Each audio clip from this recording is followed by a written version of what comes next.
And now, your go-to source for year-round fantasy hockey advice, DFS, and betting coverage. This is NHL Fantasy on Ice, presented by Skip, the official food delivery app of the NHL.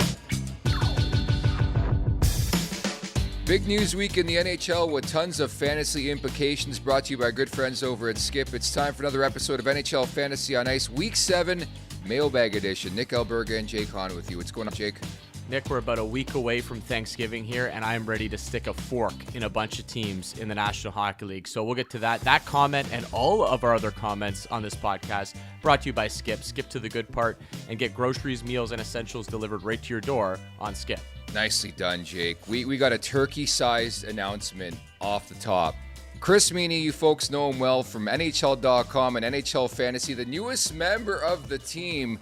And we are pumped to have him. He's going to be on today's podcast, breaking it down, talking some betting with us. This is a great addition, man. Awesome addition. Very smart guy. Been following Meany and his content for years now. And hey, not only hockey, I can maybe bug him about my fantasy football roster and see if I can get some help there as well. So looking forward to bringing Meany into the fold here. Jake, lots to cover on today's podcast. Let's just jump into it. I can't remember a week this busy in like a 4-day frame as this week, Week 7 in the NHL. We'll start with something we speculated upon on Monday's episode. It happened the day after. Jim Montgomery out in Boston. Joe Sacco slapped with the interim tag. Your thoughts? No surprise. I think based on the way that the Bruins were playing, right? And we recorded on Monday before that Columbus game, and I thought, okay, if this is ever a get right spot, it has to be tonight, right? You're facing Columbus. You got one of the worst teams in the league in your own barn. Not only did they lose, Nick, but they weren't even competitive. They give up a couple shorthanded goals, and that's just the classic coach firing loss. So I don't think anybody's surprised about it. Just crazy to look at Montgomery's record, though, over the last few years, see that winning percentage, and then have a guy that's out of a job a month and a half into the season. But we know this is how the league works. Team with high expectations like Boston, you don't meet them, coach usually gets gassed. Winning percentages in the 7s, Nick, and he's out. He's out because Pete Blackburn has all the pull in Boston, apparently. He chirps, and then Sweeney and Neely go running and get the job done and fire Monty. Wow. I guess so. 41 games, regulation losses in 41 games. I mean, that is outstanding stuff. And the fact that he's unemployed, but he'll be unemployed for as long as he wants to be. From a fantasy perspective, we wonder about new coach bump. Is it going to be a thing? We talked about this earlier in the week. I just don't feel heavily, coaching change or not, about the majority of this roster. Like the intriguing files obviously goes without saying, Pasternak, Marchand. I guess the big thing I would say off this firing is I think the buy low time is going to close on Jeremy Swayman, Jake. Well, and that's where I want to see the improvement with this team, Nick. Digging into some of the numbers, it's actually perplexing how bad this team has been defensively and keeping the puck out of their net. I thought if what Boston's strength is going to be this year is exactly that. Win games 3-1, win games 4-1, low scoring, lock it down, lean on the defense. They're near the bottom in almost every defensive metric out there, and goaltending obviously hasn't been great either. You mentioned Jeremy Swayman, so he's the one I would hope to see get a boost. Like maybe we get McAvoy going a little bit on the back end in terms of production. But I think if Boston's going to turn this around, I don't know if you agree or disagree, they got to get back to that low-scoring Bruins hockey. I don't think this team is built to win 5-4, 6-5 games. Yeah, they just seem really, really lost right now, and I can't jump on this. I know the coaching change works for a lot of teams in this league, but maybe they're a flawed roster. And I think, honestly, the easiest scapegoat in pro sports is the head coach, so that's what's happening right now for the Boston Bruins, and specifically Jim Montgomery. Can I interest you in Joe Sacco for Jack Adams? I don't think I can get there. There's just too many other good cases going on right now around the league, Nick. Like if you look at some of the stories, and obviously we know what's going on in Minnesota and Winnipeg, just to mention a couple, obviously Washington has been an excellent story too. I think the Bruins would have to do something pretty special down the stretch here for him to actually get into that conversation. It's possible, but like you said, I kind of think this roster is flawed, and I picked them to win the Atlantic. What a horrible pick by me. We know that's not happening. We could rule that out now. Just trying to make the playoffs, I think, is got to be the goal for them moving forward here. Luckily for them, nobody in the Eastern Conference has stepped up. All these middling teams, Ottawa, Detroit, Buffalo, nobody's done anything significant. So if Boston still wants that spot, it's there for them to go out there and take it. Guys, isn't it a lovely morning with Buffalo 1 point ahead of Boston for the last playoff spot in the East? I'll just say that. But also a buy low window here. We dumped Elias Lindholm out of our top 200 rankings the other day. You know there's going to be a coach bump here, at least in the first game against Utah. Utah's banged up. Connor Ingram's injured, right? And I was checking the power play time on ice per game. League leaders: Pasternak 1, Marchand 3, Lindholm 4, McAvoy 5. They're logging a ton of power play ice time and a couple of wrinkles and changes, and Boston will be on track a little bit. Yeah, you're right, Petey. Looking forward to that game on Thursday night as Utah takes on the Boston Bruins, and the new coach bump is going to be a thing right off the bat here. They got to bounce back, specifically after that game against Columbus. Jake, we don't know the extent of Zach Hyman just yet, just leaving that game against Ottawa the other night, but Ovechkin week to week, that's a big-time blow for the record, at least this season. JT Miller, a leave of absence. Where do you want to start? Ovechkin. That was just such a buzzkill watching that game. You know, the guy gets a hat trick the game before. He's sitting on 2. I'm thinking, okay, we're on empty netter watch. Are we going back-to-back Hatties here? Then he gets hurt. He does the little twirl, tests it out, and as soon as he left the game, Nick, I know you could probably look at that and say maybe it's precautionary, you know, your game's in hand already. Nah, he's hanging out there for the empty netter if he can. So as soon as he left, I thought this has got to be something kind of significant. This guy's built different, so you hope that it's, you know, on the lower end of the timeline that we've been given, and week to week is a little bit murky. We're not really getting anything significant here. Do you still believe in this Caps roster without Ovechkin? Obviously, we don't know exactly how long he's going to be out, but are you still okay backing Washington, maybe some other guys in that lineup fantasy-wise that could step up in his absence? Weirdly, I am, Jake. Like, I think the system and the structure has been really, really evident. Like, of note, Ovechkin has scored 19% of Washington's goals, 15 of 78. Just a side note on Ovechkin, I think you're so bang on. Like, that's my stance, too, is like, if this guy could go, he could go. Stability's been a big story in his career, and it takes a lot to take him out of the lineup. And that's what concerns me, that he's week to week. If he's got to miss games, you know it's pretty serious on the Ovechkin front. But I think internally, I look at guys like Connor McMichael, Andrew Mangiapane to maybe supply a bit of secondary scoring, obviously in the absence. I wonder what this means for the Dylan Strome file. Like, obviously, they're going to have to play a bit different. You lose the best goal scorer of all time, in my opinion, in Alex Ovechkin, or soon to be. It's going to be a tough hole to replace. But weirdly, I think the Caps will be okay.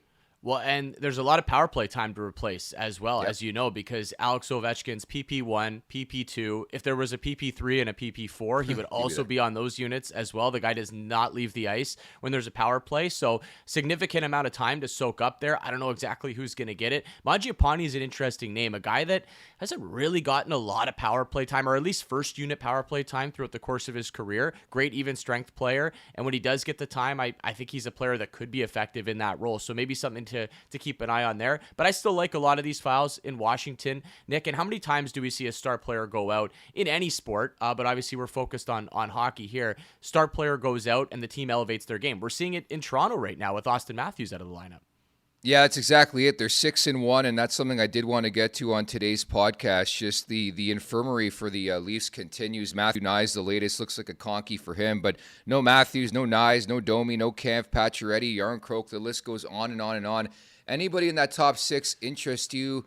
I know Fraser Minton started on the third line, scores his first NHL goal on Wednesday night against Vegas. Any fouls interest you in the top 6 there in Toronto right now? Well, that crazy Russian kid looks like a lot of fun that came up. At least he's got the personality. I don't know about a fantasy asset just yet. I'm going to need to see a little bit more. But he was buzzing around there, and you mentioned Fraser Minton getting a bit of a look. I still like Bobby McMahon, or as I like to call him, Bobby McShot Prop, because he loves to shoot the puck when he gets in the O-zone, and he's getting way more minutes than he was. Like, he'd been hitting his overs anyways, getting 13, 14, 15 minutes a night. Now he's getting closer to 20 minutes, playing with some big boys. I like McCann. I think he's got some jump to his game. Still, barely owned across most leagues. So Bobby McMahon, I'd be looking to right now.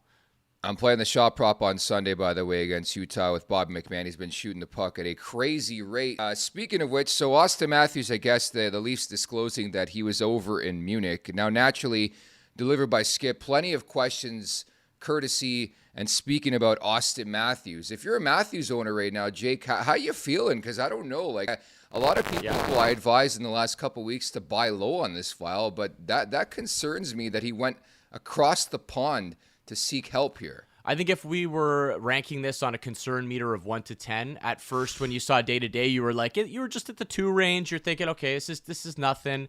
Now we're kind of, creeping our way to 5. Okay, now maybe we're at 6 or 7. Okay, Germany, this isn't good. So yeah, I would absolutely be concerned because you don't want your star player on your fantasy roster to be out this long. That being said, you made the point, Nick, about buying low on him, and maybe you're not as interested now. I still would. I think people can panic a little bit with injuries, especially to top players. And I think the Leafs are going to play this uber safe. They have other superstars on that roster. Mitch Marner's actually been an excellent fantasy asset over the last few weeks. William Nylander, we know how terrific he is. So I think they know they have the parts to play without Austin Matthews, and they're going to wait until this guy is absolutely 100% to get back in the lineup. So if someone wants to trade him, I'd be happy to take him off their hands. I wouldn't sleep on buying low on Austin Matthews regardless of the injury here. Jake, just circling back as well on Zach Hyman, as mentioned, undisclosed. We don't know much on the extent of the potential injury, but internally, if he can't play, Podkolzin, Skinner are 2 guys I would look at also. Like, would they split up McDavid and Draisaitl, been playing together once again? I just wonder what this means for Ryan Nugent-Hopkins, who's had a pretty slow start to this season too. Hey, don't forget about Kasperi Kapanen, picked up off waivers. Maybe he's the answer to the depth scoring issues in Edmonton. But no, I want to see one of these guys that they picked up in the offseason step up. I've always been a huge Victor Arvidsson fan. I know it always seems to be banged up with something, but if he can get a decent line assignment and start to go, if healthy, then he's a guy I'd still look to in that lineup. I think Hyman's going to end up being one of the most frustrating fantasy files of the season. If he's injured now, we know he was struggling already. The good thing at Edmonton, though, Nick, Connor McDavid looks like the old Connor McDavid again. I don't know. It felt like maybe he was dealing with something early in the year. Ever since he's come back from that injury, he has just been incredible. So maybe that's a good thing for the surrounding cast in Edmonton. Stop me if you've heard this before. They need a save. I just don't know how I feel about Edmonton because they can't get a save right now. We've seen this in various points of Connor McDavid's career, regardless of the goalie. In Vancouver, JT Miller, as mentioned, taking a leave of absence. Internally, I think you're looking at Jake DeBrusk. Kiefer Sherwood intrigues me. 7 shots on goal against the New York Rangers the other night. Yeah, Connor Garland's been a sneaky fantasy asset this year as well that might still be available in a lot of leagues. And I mean, he was already getting some pretty healthy minutes, some top 6 minutes, maybe with Miller out, even more of a role. And again, a lot of uncertainty in terms of the timeline on Miller. We don't exactly know how long he's going to be out. It's time for EP40 to pull up his socks a little bit. I actually think he's played a lot better over the last week or so. So hopefully if you have him, he can elevate his game a little bit. I like Sherwood, but Connor Garland's someone I'd certainly look to there. Lastly, just some return reaction. Braden Point back in the mix. Robert Thomas back after fracturing his ankle. I think he missed 12 games there. Any interest in those 2 files, obviously? Obviously Point, but what do you make of Thomas and the Blues, Nick? I don't know. It's just such a strange team to me. They could step up and really win any game, but they can also throw in some just horrendous performances. So I don't know what to make of St. Louis. It's just a team that I don't have a lot of interest in backing, but maybe fantasy-wise, Thomas can give them a little bit of a boost. Do you have any interest in the Blues? Not from a fantasy focus. Like I put in my notes here, good news for Kyrou. It goes without saying Buchnevich too, but they're not the first team I would jump to just because we talk about this a lot with Carolina, just the depth and how they spread their wealth throughout the lineup, if that makes sense. Yeah, well, and I think probably some of the only interest I had in the Blues coming into the season was their goaltending situation. Okay, can we get something out of Binnington, Joel Hofer, and even that has been subpar, right? So there's really not a lot going on there. Like nobody is really popping on that roster. I was bullish and hopeful for a Jake Neighbors season, Nick, but it hasn't really happened there. And he's been getting the top line assignments and the power play time, but not really running with it. My Jake Neighbors shot prop is we're off that now. We've moved on. Dead to rights. Jake Neighbors is a guy I took in 2 of my keeper league drafts, and I've already dropped him, unfortunately. Time for Neighbors to step up and get something going here, Nick. Let's salvage this fantasy season a little bit. Also, I think it might be time for some mailbag questions. It is. We bring in Petey Jensen right now for a look at plenty of things happening in the fantasy hockey world. Petey, let's lead off with this one. Lots of questions about Dallas delivered by Skip, but is it time to drop Wyatt Johnston is the first question in the mailbag today. We normally don't call out these folks individually, but this guy, Jackson Murphy on Instagram, Jackson, can we just calm down? Is it time to drop Wyatt Johnston? I mean, I know the guy has started off poorly here, but Jackson, what are we doing here with this question? This question is not brought to you by Skip. Skip doesn't want to be a part of this question. That one is ridiculous, Peter. Yeah, I agree. Meany actually touched on it and made a good point the other day that Johnston, in each of the prior 2 seasons, his rookie year and stuff like that, he always heats up over the course of the rest of the season. Second half player, stuff like that has been dynamite for them the postseason past couple of years. So I'm not worried about him, especially now he's got that good assignment with J-Rob and Hintz. He'll be fine. Just calm down, Jackson. Calm down. Go get yourself a black and tan over at the pub there, Murphy. Get some suds, take some sips, and calm down. Keep Johnston on your team. How about that? PD, a couple questions regarding the Calgary Flames. Maybe fizzling out a little bit after that hot start, but still playing NHL 500 hockey. Time to drop Kadri. Sharon Govich hasn't been going. Any of these guys? God, that Calgary Flames team can't score a freaking goal, Pete. It's tough to watch. It's tough to watch. At least they have Dustin Wolf, though. Dustin Wolf is probably one of the only Flames that I would comfortably roster at this point. He's been one of the best goalies in the entire league. It's one of those things where some of the other guys ranked higher than him, Gustafsson, Anthony Stolarz, guys like that are super efficient so far. Joey Decord, another shutout. He's like up into 920 save percentage. Those guys get a little bit more love than Dustin Wolf in fantasy circles. But really, Wolf has not had much support in terms of goals, but has been as good as any goalie in the entire league this year. He has been outstanding for the Calgary Flames thus far. I think another question, a lot of people have concerns about Washington, PD, obviously without Alex Ovechkin week to week. This mailbag question, sell high on John Carlson after the Ovi injury. Pete, would you do that? For the right price, yeah, I would. I think there are a couple guys. We don't know how long Ovi is going to be out. If it's a couple of weeks, maybe it wouldn't affect it too much. If it's a month or something like that, look at Dylan Strome, Protas, and John Carlson as the 3 guys that will take a big step back over the course of that span when Ovi is out. One beneficiary I know you guys mentioned is Mangiapane. I posed a question on the Instagram account, like who is going to step up in the biggest way while Ovi is out. To me, I want to see where Mangiapane is playing. This guy scored 35 goals just a couple of seasons ago and shoots a high percentage for his career at large. Someone wrote in asking about Will Cooley, Pete. Is this sustainable, what he's doing there? I think it can be hard sometimes for depth players in New York because that top 6 is loaded, spoken for, power play time isn't necessarily there. But do you think it's sustainable what he's doing in New York? He's been scoring this year. I know Hedel got banged up the other day, but I saw that Cooley had a 10-hit game the other day.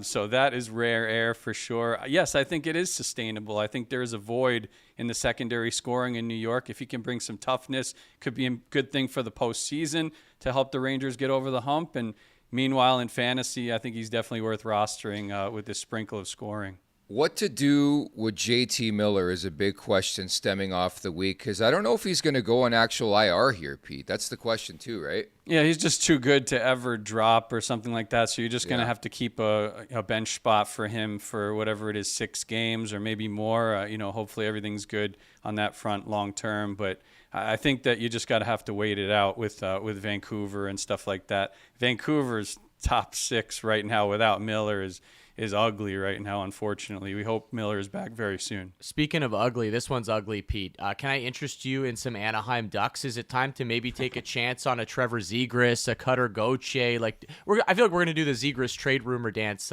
this year. Maybe it actually does happen, but any interest in those young guys in Anaheim? Maybe Gauthier. I think I'm off on Zegras, and Leo Carlson has had a bunch of game winners this year, so he's coming to play here. Zellweger's great. Dostal, another one of those guys. I mentioned the biggest goalie surprises as we've entered the, around the quarter mark of the season. Dostal's got to be up there, if not number 1 in fantasy surprises this year. But yeah, some of those other Ducks, like the McTavishes and Terry, I'm not too interested in those guys anymore, unfortunately. Let's bring in our main man right now. We teased it off the top. Welcome to the NHL fantasy family. It is Chris Meany. Means welcome, dude. How are you, bud? Oh, man, fantastic. Yeah, happy to be here, guys. Always my favorite crew to join, and now I'm here full time. So I'm living the dream right now. Christopher, you don't seem that thrilled. I mean, I'm doing okay. Yeah, I mean, Peter's got you running circles probably. How about a little energy here? How about you're on the Fantasy on Ice podcast as a member of the National Hockey League? You're an employee, full-time, benefits, the whole thing. Oh, yeah, everything's good. It's all good. It's like you sound like Belichick at a press conference, Chris. Yeah, just on to Cincinnati. Listen, I think I'm still shook with the Wyatt Johnson conversations, right? It seems to be the guy that I've been asked the most about as well with Wyatt Johnson. And just to echo what you guys said, I mean, he had 44 points in his final 47 games of last year. And I think, watching Dallas, I think Pete DeBoer is just trying to find balance up and down the lineup. I mean, that Duchesne line has been fantastic with Sagan and Marchment, but every time I see Wyatt Johnson on the third line and, Dadonov on the top line, it really does bother me. So, him last night putting Wyatt Johnson on the top line with Rupe Hintz and Jason Robertson. Not surprised to see the breakout, and I would hold and buy low because the window's going to close soon. I think there's going to be weeks where Johnston's crushing it. There's going to be weeks where it's Stankoven. You mentioned Duchesne, Sagan. It's so balanced there in Dallas. You're right, and I do think it can be frustrating, I think, to own some of their players because of that inconsistency. Meanie, I wanted to get into the Bruins with you. It's the big topic this week. Is this a team you're looking to back here coming out? Are you the classic, okay, coach gets fired, team's going to get that sugar rush? Are you going to be backing the Bruins here? Yeah, I know Nick's all over that. Usually has the stats of the teams, and I'm sure there'll be a little bit of a boost here with the schedule moving forward. I mean, Utah tonight is a pretty good matchup. Detroit is coming off a 4-game West Coast trip where they lost to the Sharks, they lost to the Ducks, so they got the Canucks and JT Miller shorthand, and the Islanders have their issues. So the next couple of games could be okay, but I'm not interested in this team at all. I'm not surprised that they're struggling. And last year, I thought that they got contributions from Pavel Zacha and Charlie Coyle, which was nice to see. But other than that, I mean, this team offensively, they can't bring it. They have 2 guys with double-digit points. That's it. And Pasted in 17 and Marchand 13. Swayman's struggling, and I think that's on the front office. It took way too long to sign him. They traded Linus Ullmark before they had a contract for Swayman. So he was behind the 8 ball to start, and this is a team that can't bring it offensively. You look at some of their numbers, and 5-5 numbers, they're absolutely pathetic. 4th fewest shot attempts, only Philly, Detroit, Chicago worse. 3rd fewest shots, only Detroit, Montreal, fewer than them. And bottom 10, PK, they have the worst power play in the league. Pete rattled off some of their numbers. I mean, these are guys that are getting a lot of power play time. I'd say over the next couple of weeks, maybe there's a little bit of a giddy up in their stride, but I don't view them as a playoff team. I think they have a lot of holes, and I think their bottom 6 is extremely weak. So the only guy that I'd be interested in buying low is Pasternak, and Brad Marchand from a shot prop standpoint, pretty sneaky. He's been shooting the puck, and you look for the captain to step up tonight over the next couple of weeks, but I'm not interested at all from a betting market or buying low on any of their candidates. Speaking of shot props, man, this is where you excel, the prop market points, shot props. What have you been looking at lately? Kirill Kaprizov. I mean, this guy's now the Hart candidate. He's been plus money for 2 points essentially all year long. He's got 6 goals and 12 points over a current 6-game point streak, 4 multi-point games over that span, 11 multi-point games in his last 15. He's got 33 points in 18 games. He leads all skaters in points at 5-5. So taking a look at him tonight for 2 points and what could be a fun game against the Oilers. From a shot prop standpoint, there's one guy. I go back to Marchand. I mean, 3+ shots in 10 of his past 12 games. You figure they lean on him a little bit. But, Nick, I've been more into the point props than the shot props. I think that there's value there, like Jonathan Drouin tonight, his 4th game of the season, just his 3rd back up on the top line with Nathan McKinnon. He's nearly even money tonight for a point. You look at some of our edge stats over at NHL Fantasy, over the past couple of years, he's been among the leaders in offensive zone time. So Jonathan Drouin, Arturi Lehkonen, I know he's not on the first power play, but those are guys where they're just back into the lineup, so books really haven't adjusted. So there's good value on both of those guys at the score sheet. Well, I was going to bring that up actually as well, Meanie, and you mentioned it there. I find the shot props have been tricky over the last year or so, right? We've seen an adjustment in the price. Obviously, everybody wants to bet the over, so maybe opens up a little bit of value on unders for certain players. But have you adjusted that strategy a little bit? You mentioned going to point props. I don't know, maybe some assist props, things like that. Is that what you've been looking at a little bit more? Yeah, absolutely, Jake. Just, you're spot on. The books have adjusted. I remember, a couple years ago, we're looking at Nathan McKinnon and Austin Matthews for 2.5 shots. Now these guys, when they're healthy and they're on the ice, it's 5.5. So I'm not a big unders guy. I do find that there's some value in the over market. But if you're following trends, and Andrew Mangiapane is a guy that has been brought up here a couple times in this podcast inside a top 6 role. So books I think they're a little slower to adjust on players that move up and down the lineup, especially get inside the top 6 and on the power play as well. Dorofeyev is another guy. He's up on the top line with Jack Eichel, 19-20 minutes over his last 2 games. He only had 2 shots last night. He has been pretty decent in the shot prop market, 3+ shots in 8 of 11, but he's, pretty much even value to pick up a point. And, playing with Eichel is a pretty good spot for him. If you're betting unders on shot props, you're a loser, plain and simple. Okay, we don't do that on this podcast. Sorry, we take overs for shot props.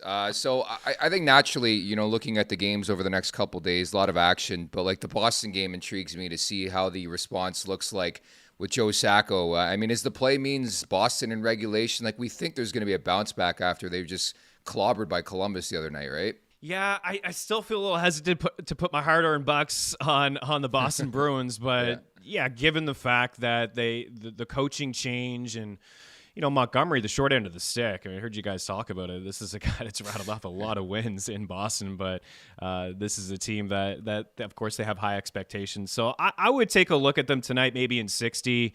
A little juicy to take them on the money line, but to win in regulation is not a bad play. And I'd go to Marchand. I'd go to the top guys. Like if anybody's really going to step up tonight, it would be Brad Marchand and David Pastrnak. Maybe for him to find the back of the net, Marchand for an assist. I'd take a look at the shots. I'd feel a little bit better about Marchand 3 shots and the Bruins winning in regulation, to be honest. How interested have you been in backing some of the worst teams in the league this year, Meany? Like the Sharks, the Blackhawks, the Ducks, these big dogs. I don't hate the Sharks tonight, guys. I know their second half of a back-to-back. That's never an easy spot, but seeing St. Louis is that big of a favorite. I don't know. Are you with me, Meany? Do you think the Sharks are kind of frisky this year, a team we could actually back a little bit? Yeah, absolutely. And even from a fantasy hockey perspective, a lot of their players, from the Ducks and the Sharks, even Mikael Granlund, I know he's a hot waiver wire pickup, over the first couple of weeks, but these were players that you could have taken in the final rounds of your drafts. Mikael Granlund's been fantastic, especially in the leagues with face-off wins, and Fabian Zetterlund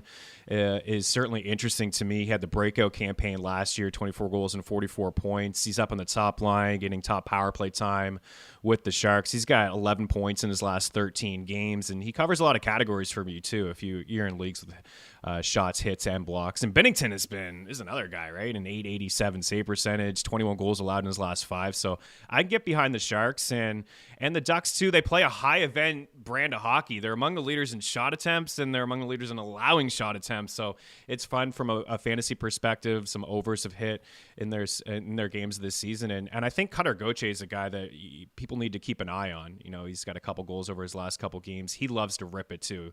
We're all trying to find replacements for Ovechkin. He's one to consider.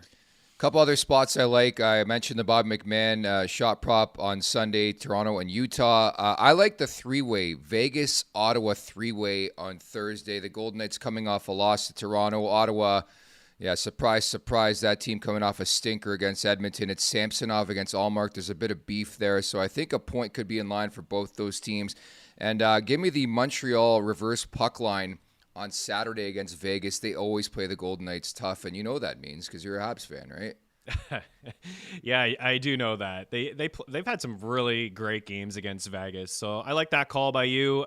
Gabriel Velarde playing with Scheifele, who's just lighting it up, and Kyle Connor. He's been decent in terms of props as well against Pittsburgh. Owen Tippett has been really, it's hard to hold on to him, but he's still among the leaders in shot attempts. He's got a spot against the Blackhawks this weekend, and Jack Russell looks a guy to keep an eye on as well. Means wanted to ask you about Patrick Laine. I saw he was skating the other day, and your response was like, Montreal's going to go on a little bit of a spoiler run here. Is that serious talk, or is this guy worth stashing in fantasy right now?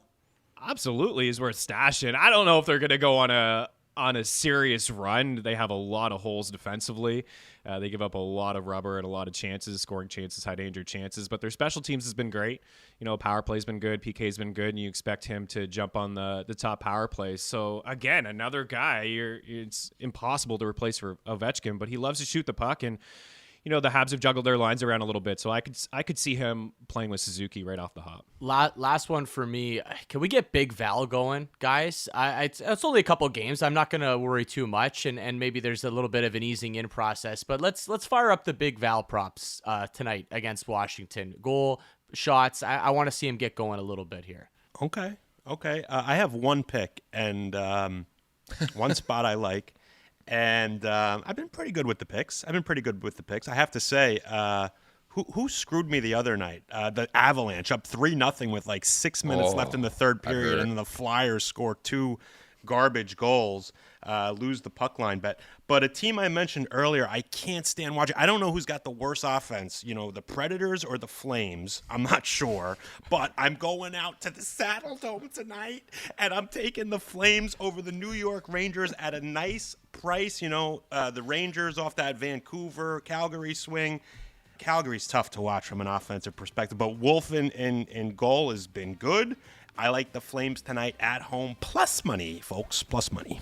Sounds good. Means that's your official Hazy Man. Welcome to the team, buddy. Oh, man. I honestly couldn't be happier. I know maybe I came in a little quiet, but I couldn't be happier. And we'll leave here with a 6-1 same-game parlay for Bob here. We got Kaprizov 2 points, McDavid 2 points, Boldy, Draisaitl, and Bouchard for a point. Okay, I like it. Let's I like go, it. buddy. Yeah. Happy to be a part of the fantasy crew. It's been great to be a part of it. I mean, little juice. Okay, put a bow on it, Nick. All right. Make sure to tune in later on this, or actually on Monday. I'm forgetting what day of the week it is. Monday, Week 8 Waiver Wire Edition. Thank you to producer Bobby for Jay Con, Pete Jensen, and Chris Meany. I'm Nick Alberga. You've been listening to NHL Fantasy on Ice.